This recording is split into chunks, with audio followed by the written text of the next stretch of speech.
This is the story of a friend of mine named Ryan. Once he was traveling on a flight, but after what he saw on that flight, he completely stopped traveling by air. What exactly happened to him? Let me tell you the full story of his flight. I'm Ryan. I used to work in Canada. I had come back home on a 2-month vacation. After spending a long time at home, it was time for me to return to my job. My flight was scheduled for 12 a.m. I had to reach the airport before midnight.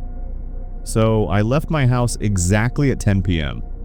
As soon as I reached the bus stop, I caught a bus and headed toward the airport. After almost 2 hours of fast and continuous travel, I finally arrived at the airport. The moment I got off the bus, I walked straight inside the airport. As soon as I entered the airport, I took out my phone and checked my flight details. The screen showed the gate number and flight number. After checking the information, I started walking in that direction. After a while, when I reached there, my flight was standing right in front of me. But then I noticed something strange. There wasn't a single passenger around the flight. No line, no noise, no movement at all. The entire plane was standing completely empty. I had traveled by flight many times before, but I had never seen anything like this in my life. Such a big plane, and not even one passenger. It felt strange, but I thought maybe the other passengers had already boarded. Thinking that, I didn't pay much attention and went inside the plane. The scene inside the plane was the same.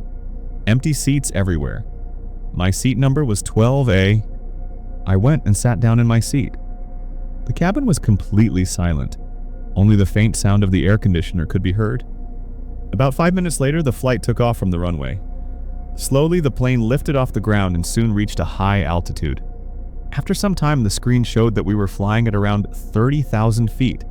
The plane was moving forward at its normal speed, but one thought kept going around in my mind. There was no one on the entire flight except me. Just empty seats and silence all around. Was I really traveling alone on such a big plane? Thinking about this, I started to feel slightly nervous. I tried to convince myself that I was overthinking. To calm myself down, I took out my phone and started playing a video game.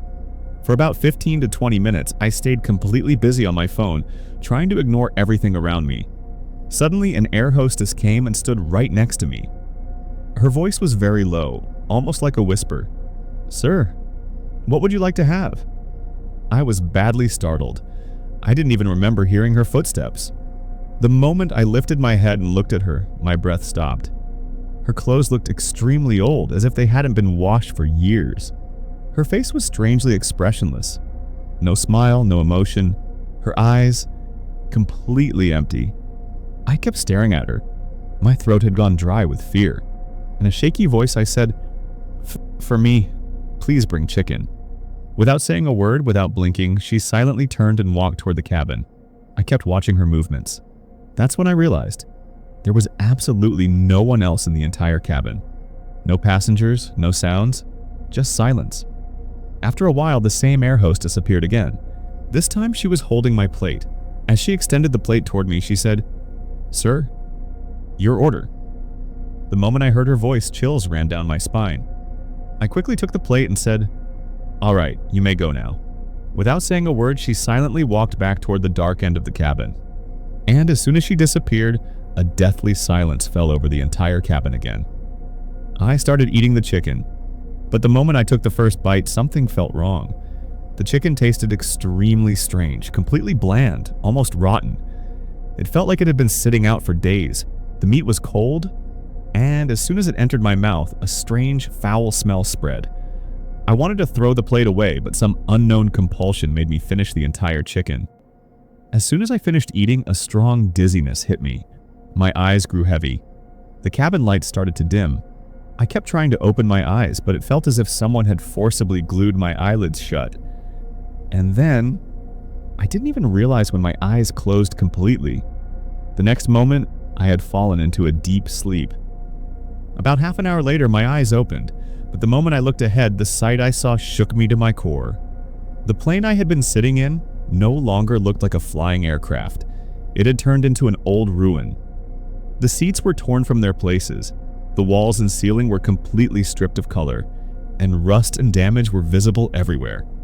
It looked as if the plane had been lying abandoned in some deserted place for many years, slowly decaying. There was a terrifying silence all around. No sound of engines, no air movement, no sign of a single human being. Fear paralyzed my entire body. I slowly got up from my seat and, in a panic, ran toward the cockpit. But the moment I stepped inside the cockpit, the ground seemed to vanish beneath me. The entire cockpit was badly damaged. The pilot and co-pilot seats were empty, broken instruments were scattered everywhere, and there wasn't a trace of any human presence. Seeing this left me completely stunned because just moments ago I had been sitting safely in this plane, which had been perfectly new and in working condition. How could everything change so drastically in such a short time? I couldn't comprehend it.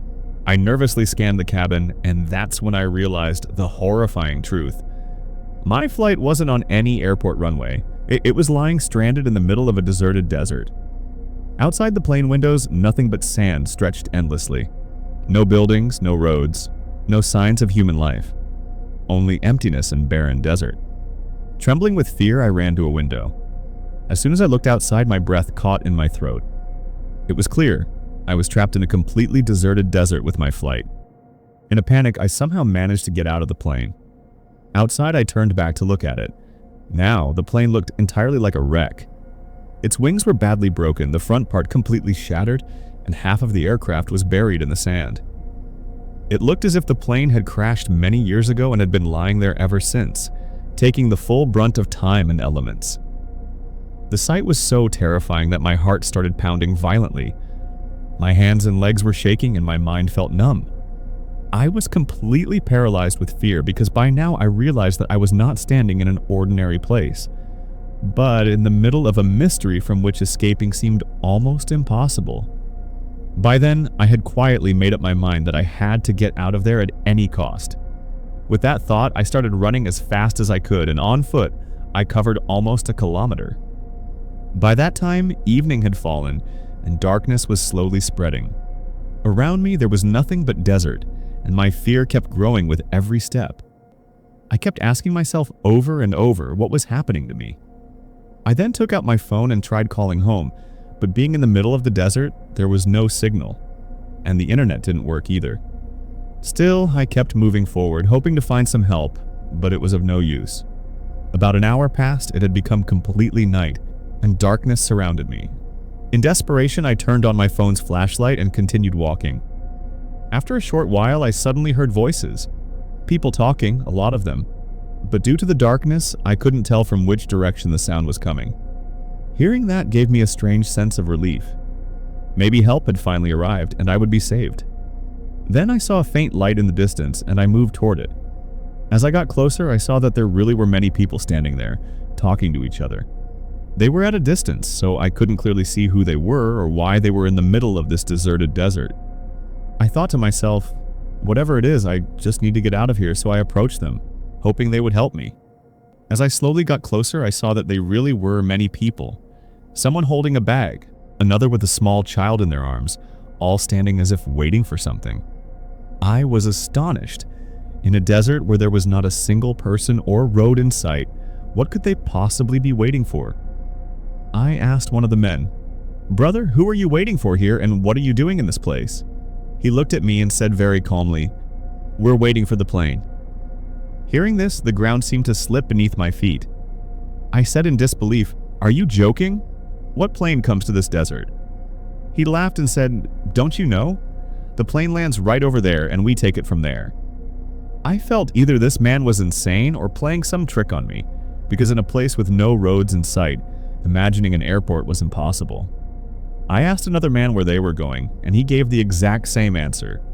Then I realized, either all these people were crazy, or I was part of some strange game. I started observing them carefully. Their clothes were very old, their bags looked like they were from a long time ago. Some held suitcases, and judging by their outfits, it was clear they had come prepared for some journey. I just stood there watching them, and fear mixed with an unknown silence grew deeper inside me. Then something happened that shook me to my soul. In a single moment, all of those people vanished, as if they had never been there at all. Seeing this, chills ran all over my body, as if someone had poured icy water over me. My breath went out of control, my heart pounded wildly, and fear completely gripped me. I started screaming at the top of my lungs, calling for help. And without thinking, I ran. I didn't even have the courage to look back. I just kept running. So fast that I didn't even notice when I had covered almost 2 kilometers. While running, suddenly I saw a road. Gasping for breath, I went and stood at the side of the road. Seeing the road gave me some relief, but at that same moment I realized clearly that this place was far from normal. The people I had seen, they were not ordinary humans either. Something was very wrong. Then in the distance I saw a flickering light. Within moments, a vehicle pulled up in front of me. When I looked closely, my eyes widened. It was a police car. A police officer stepped out and said in a stern voice, "Who are you, and what are you doing in this desert?" Seeing him, a ray of hope sparked inside me. For the first time in a long while, I felt real relief. He asked again, "You don't look like you're from around here. How did you get here?" The moment I heard that, I broke down and started crying uncontrollably. With folded hands, I pleaded, "Sir, please save me somehow. I'm trapped in a very big trouble." He said, "First calm down and tell me clearly what happened." I requested him to let me sit in his car and told him I would explain everything on the way. He agreed. I got into the car, and the vehicle started moving. On the way, he asked, "Now tell me, who are you and where have you come from?" That's when I told him the entire incident in detail, everything that had happened to me. After listening, he fell silent for a few moments. Then, in disbelief, he said, "Did all of this really happen to you?" In a trembling voice, I replied, "Yes, it's all true." After some time, we reached a highway. Seeing people and vehicles around, my heart finally felt some relief. I thought, maybe I'm safe now. The policeman said, "You can move around freely here. This place is safe. We've come far away from the desert. There's no need to be afraid anymore." Then he asked, "Where do you live?" I replied, "I work in Canada." He said, "All right, nothing will happen to you now. From here, you can go home." From that day onward, I never returned to that flight again. And now, whenever I have to travel anywhere, I only travel by train or bus. Because some places, some paths, and some people look human, but they are not. This was my terrifying story of that day. A story that no matter how hard I try, I have never been able to forget.